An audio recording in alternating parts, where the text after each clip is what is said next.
భారత్ను ఎదుర్కొనేందుకు పాకిస్తాన్ తెగ ఆరాటపడుతోంది. అందులో భాగంగా పలు దేశాల మద్దతును కూడగట్టే పనిలో పడింది.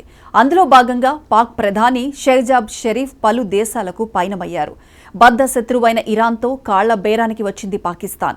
గతేడాది ఒకరిపై ఒకరు బాంబులు వేసుకున్న దాయాది దేశం పాకిస్తాన్, ఇరాన్ ఇప్పుడు తిరిగి చేతులు కలుపుతున్నాయి.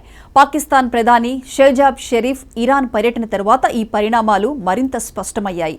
ప్రపంచ దేశాల ముందు భారత్ను దౌత్యపరంగా ఒంటరి చేయాలని పాకిస్తాన్ ప్రయత్నిస్తున్న నేపథ్యంలో ఇరాన్తో ఈ కొత్త బంధం భారత్పై ఎలాంటి ప్రభావం చూపుతుందో అన్న అంశం ఇప్పుడు అంతర్జాతీయంగా చర్చనీయాంశమైంది.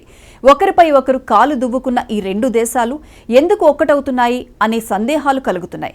అయితే పాకిస్తాన్, ఇరాన్ రెండు దేశాలు ప్రస్తుతం దాదాపు ఒకే రకమైన సవాళ్లను ఎదుర్కొంటున్నాయి. ఒకవైపు ఇజ్రాయెల్ గాజాపై బాంబుల వర్షం కురిపిస్తోంది.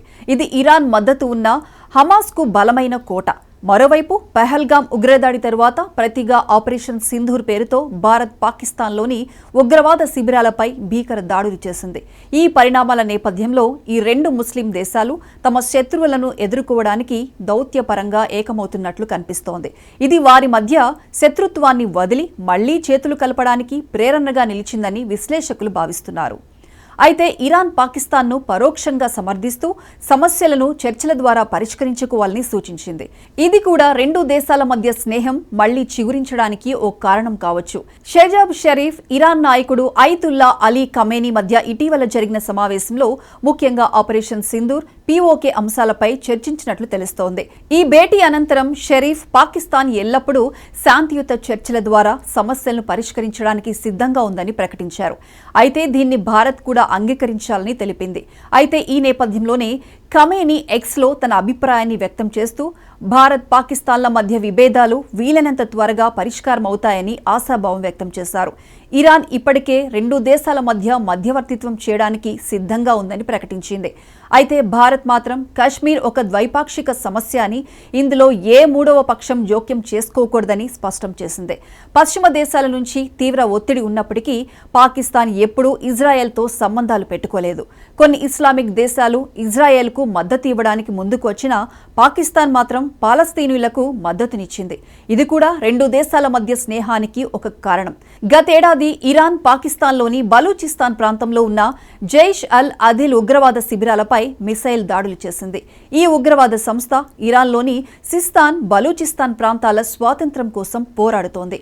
ఇరాన్ చేసిన ఈ దాడుల్లో అమాయక పాకిస్తాన్ పౌరులు కూడా ప్రాణాలు కోల్పోయారు. దీంతో ఆగ్రహించిన పాకిస్తాన్ ఇరాన్లోని కొన్ని ప్రాంతాలను లక్ష్యంగా చేసుకుని వైమానిక దాడులు చేసింది. ఇది రెండు దేశాల మధ్య ఉద్రిక్తతను అమాంతం పెంచింది. ఇలాంటి నేపథ్యంలో పాకిస్తాన్ ప్రధాని ఏడాది తర్వాత తెహ్రాన్లో పర్యటించడం, ఆ దేశంతో బలపడుతున్న సంబంధాలు చర్చనీయాంశంగా మారాయి. ఖమేనీ తన ఎక్స్ ఖాతాలో ఇరాన్ పాకిస్తాన్ సంబంధాలను ఒక వేదికగా అభివర్ణించారు.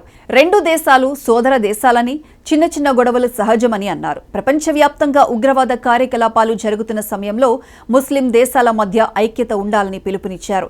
పాకిస్తాన్, ఇరాన్ చేతులు కలుపుతున్నప్పటికీ భారత్ మాత్రం జాగ్రత్తగా అడుగులు వేస్తోంది. ఇరాన్తో మంచి సంబంధాలను కొనసాగిస్తూనే రెండు దేశాల మధ్య ఉద్రిక్తతలు జరిగినప్పుడు భారత్ విదేశాంగ మంత్రి ఎస్ జైశంకర్ ఇరాన్ విదేశాంగ మంత్రితో ద్వైపాక్షిక చర్చల్లో పాల్గొన్నారు. ఉగ్రవాదాన్ని అంతం చేయడానికి, ఈ లక్ష్యాన్ని సాధించడానికి పరస్పరం సహకరించుకోవాలని వారు నిర్ణయించారు.